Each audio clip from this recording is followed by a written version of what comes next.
Hello, everyone. This is Glenn with the Southern Delta Church of Wicca, ATC, here in beautiful Lake City, Arkansas. Today is December 1st, 2022. It is a little bit cold outside today, which is good because we're going to be working in the garden. I got to pull up all of the hog wire trellises and the T-posts that they're hooked onto, as well as the timbers off the ground that surround the beds, because after I get done mowing it, I'm going to be pulling up all of the irrigation lining that's in the ground. Irrigation didn't work out as good as we wanted it to, and that's okay because we're planning on tilling up the garden all the way because we're going to be doing a different kind of crop this year. And also, our food pantry is operational today. Today is a Thursday, and every Thursday we try to have our food pantry open. So we're going to go in here and we're going to see what the girls are doing and see how many people done come in today. So let's go ahead and take a look.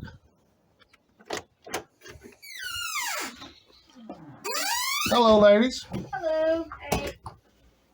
So as you can see, this is our food pantry. We got all kinds of goodies for people. Now we typically get a load in from the Northeast Arkansas Food Bank in Jonesboro about once a week. And as you can see, we're running out of room. We're going to end up needing a bigger spot. So, Sarah, tell the nice people on the audience how all this works. Okay, so what usually happens is someone will come in the door and they will fill out one of our forms. Form looks like this. And all that we ask is your name, address, phone number, the county that you live in, the sex and age of the people who live with you. We don't ask any specific information. The only reason why we get your address and your phone number is that a way in case something is bad with the food, we can let you know. And you sign and date, and we also ask for an alternate pickup in case you're not able to come and collect it yourself. If you're coming back to us, you get to fill out the return paper. And all that asks for, since we already have all your information, is your printed name, your signature, and how many people are in your house. You ain't even got to put the date because we put that on there ourselves. So I have a question. Sure. What if the nice people that are coming to our food bank don't have an address? What do we do? If they don't have an address, then we are able to say that you are indignant. I can't say the word. That you are without a home, and we are able to put down without a home. That a way you can still get food. Now, does any of that information get out to the public? No, that is all just for our records. And like I said, the only reason why we even ask for an address and a phone number is that a way in case something happens with the food and we need to get back in contact with you. So basically what we're trying to do is give the people in our area a dignified means of food supplement. A lot of people kind of might feel a little shy about coming out here, and that's all right. We also have a vegetable stand next to this building. Now that's operational 24/7. You could come out if you see vegetables or food that's sitting on that vegetable stand. It is separate, completely separate from all of this because that's not regulated the same way. All of the stuff that's inside this building has to be regulated for the Northeast Arkansas Food Bank. Am I correct? Yes, it is. Right. And if you ever have any questions about the food pantry or the vegetable stand, you can always contact someone here at the church at 104 Main Street, Lake City, Arkansas. We have a Facebook page. We have a YouTube channel. So anything else you ladies would like to say about the food pantry today? I just kind of want to go over some of the food that's available for the food pantry. A lot of them are shelf-stable items. We have green beans, canned fruit, macaroni and cheese, baking mixes, corn, cream of mushroom soup, soda, milk, water, tuna, different kinds of noodles, miscellaneous food, canned chili, rice, beans, and oatmeal and hand sanitizer. That's some of the items that people will be getting just this week. Every week is different. because what we get from the food pantry, from the food bank of Northeast Arkansas, is different every week. So we have to try to keep a decent amount of food, making sure that everybody gets something. Now, what you haven't showed us, we also have meat that comes in from the food bank. Now, part of what's regulatory here at our food pantry is to make sure that we have refrigeration units and freezers for all of our meat. Can we show them any of that? Do we have any of that available this week? We are completely out of stock, but we do keep a record of our temperature of the freezers and the fridges in that we do have.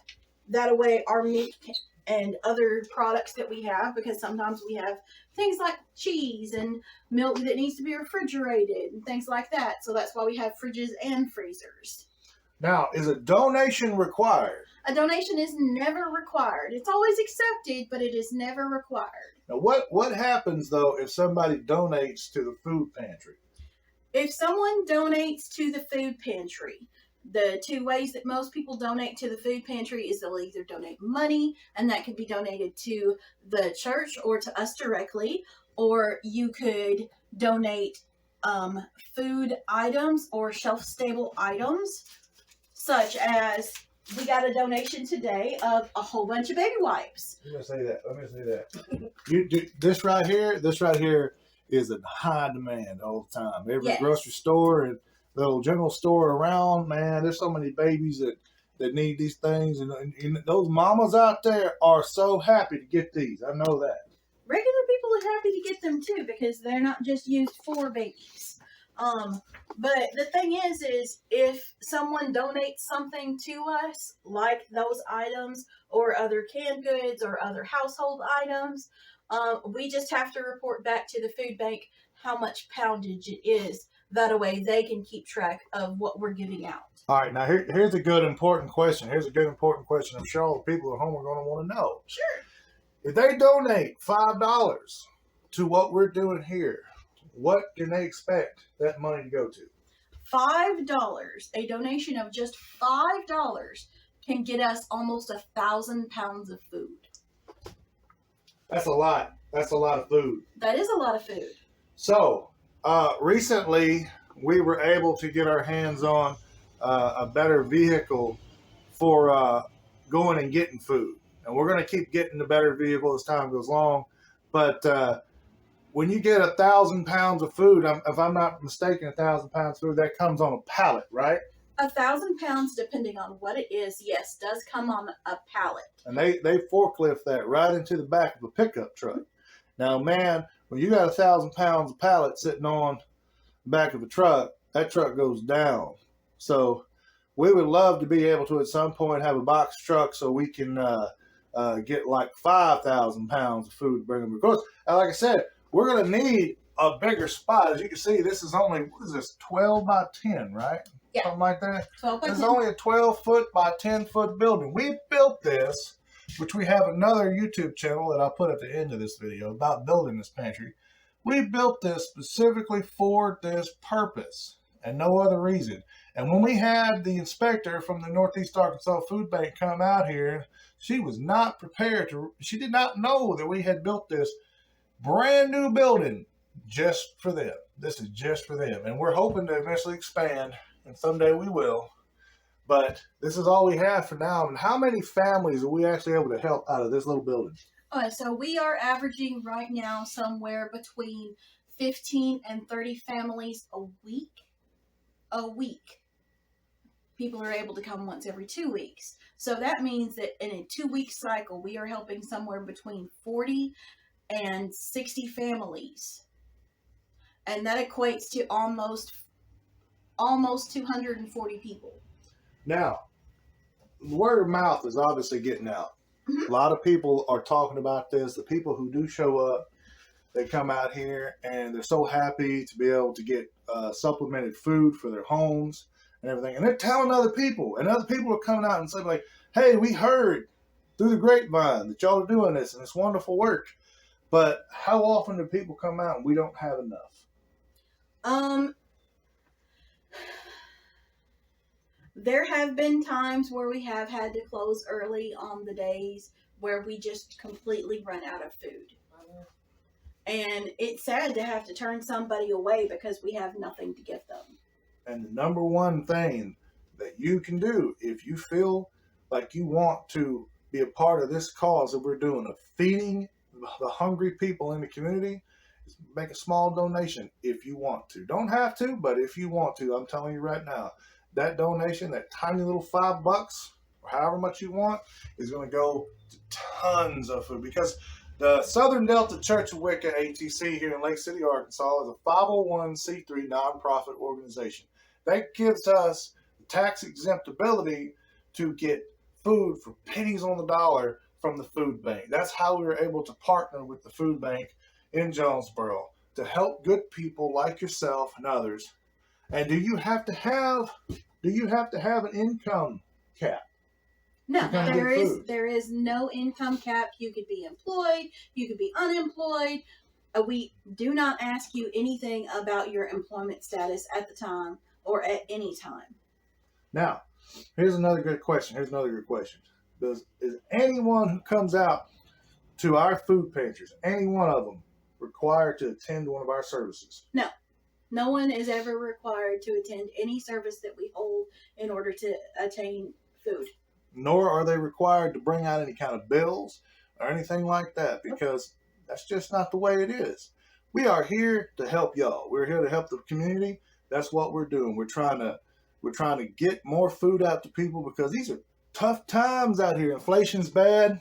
Gas is up to $50,000 a teaspoon right now. So we're doing everything we can. I believe that we got some people coming in, and I don't want to put no customers on camera, so I'll pick up with y'all down at the garden. I do want to shout out and say thank you to our other helpers and workers who come. Kimmy, number one. Kimmy. Yes, say hi, Kimmy. Wave, Kimmy. Yeah, thank you. And some of our other people who have come out and help us. Thank you. All right, now we're down here at the garden. So we're going to do a quick walkthrough, see what we got going on before we get started pulling up all this stuff. As you can see, man, it's cold. It's cold. It's like the Arctic out here. It's 30-something degrees. So here's the thing. All these hog wire trellises about to go in the back of that pickup truck, along with the T-post. And then after that, I'm going to get all of these wood timbers that's in here. All of those are going to be pulled up, taken over the house. Because from about right here, just past the blackberry bush, from about right here all the way to about 2 feet this side of the well, all of this is going to be tilled up wall to wall.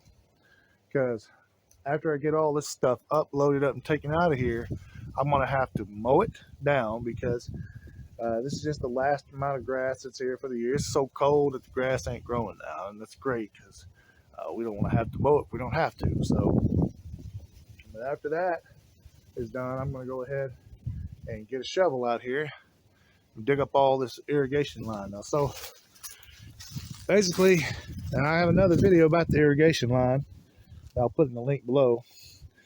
This runs all the way in line with the well. Comes out in here, and then there's 2 tee-off spots. There's one that runs across to there, and we got another one that's over here. It runs from there to there. Now, when we started putting all this in, it was a great idea in theory, on paper, because the idea was turn the water on, regulate the amount of stream that goes into each bed, walk off and forget it for an hour or 2. Let it do its watering.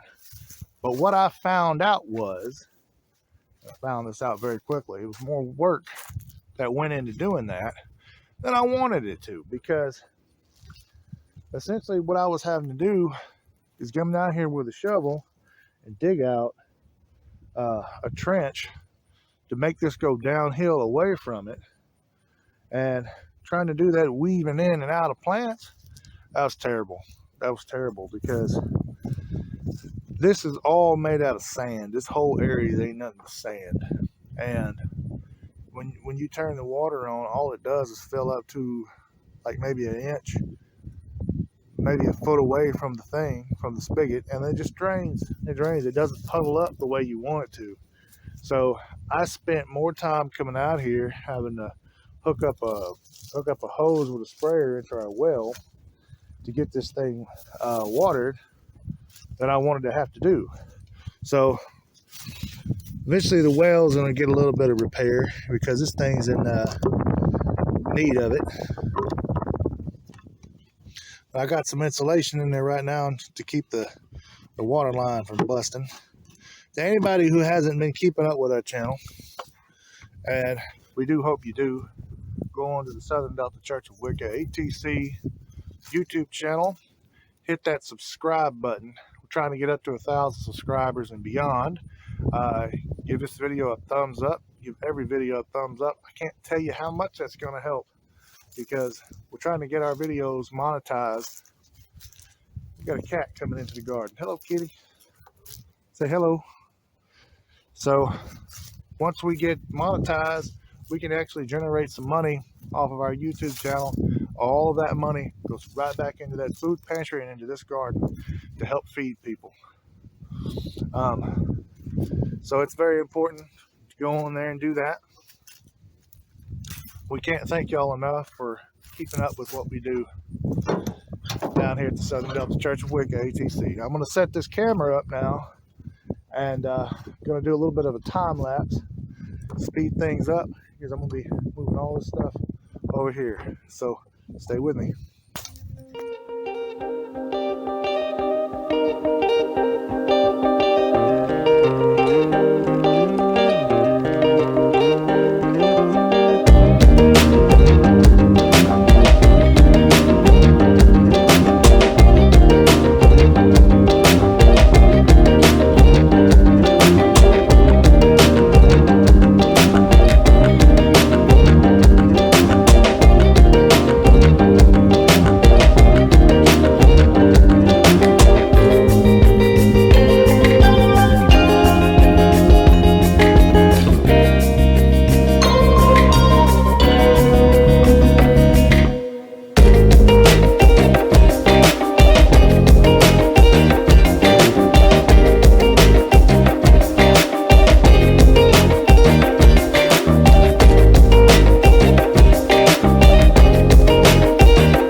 Good.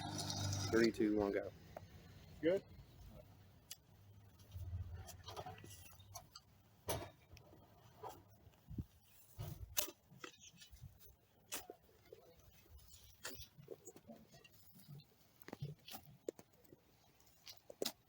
Well, Glenn, Yes, sir. what are you doing out here today on this cold, wintry day, Well, working in the garden? I don't think I'm gonna get to finish what I was trying to do.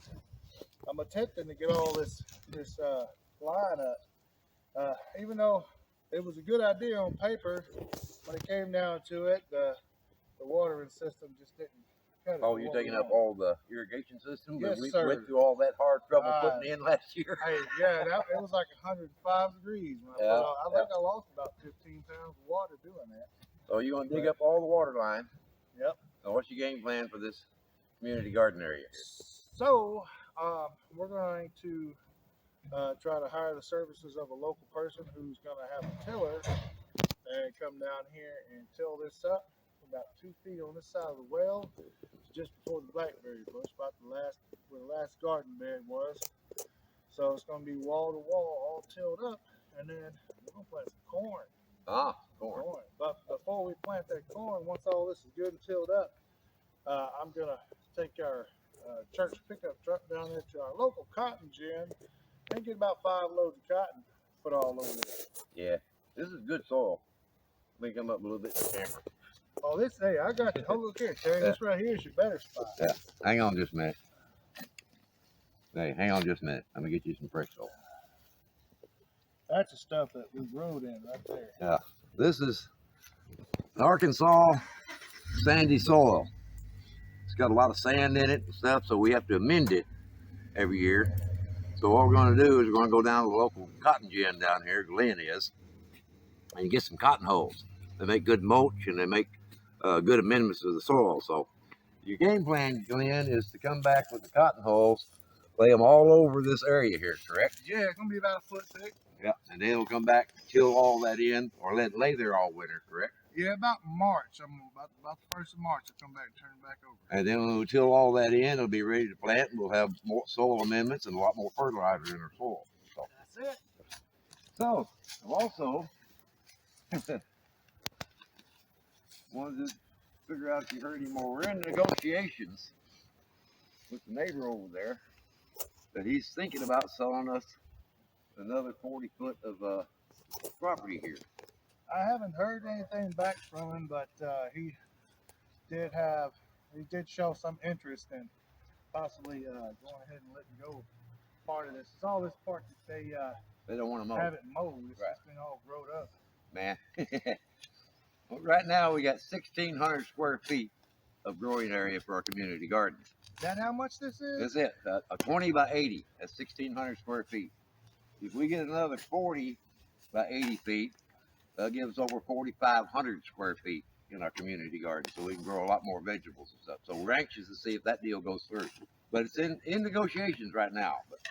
But I'm excited about that. Well, I'm over here working on the float for the Christmas parade, so I'm gonna go back over there and work on that, and leave you to it here. All right. All right. So, hey, before you go, Terry, do you want to tell the fine people watching this video about how they can help our channel? Sure. What you do is come and hit the little subscribe button down there. It'll be a big thing come up that says subscribe. Punch that button, subscribe to our channel. There'll also be a little dingy-langy bell thing up there. Hit that button once you subscribe, and then you'll get notifications when we do our next video. We're going to be doing them all, starting now all the way through till harvest time next season. Hit that like button. If you want to comment, make some comments in the comments below. We'll get back with you as soon as we can. But Glenn's going to be working his little hiney off here the rest of the day, trying to get all this ready for spring planting. So till next time, I'm going back over here and work. So till next time, welcome to the Pagan Gardener, beginning of a new year. Yay! Glenn, don't work too hard. I never can do that.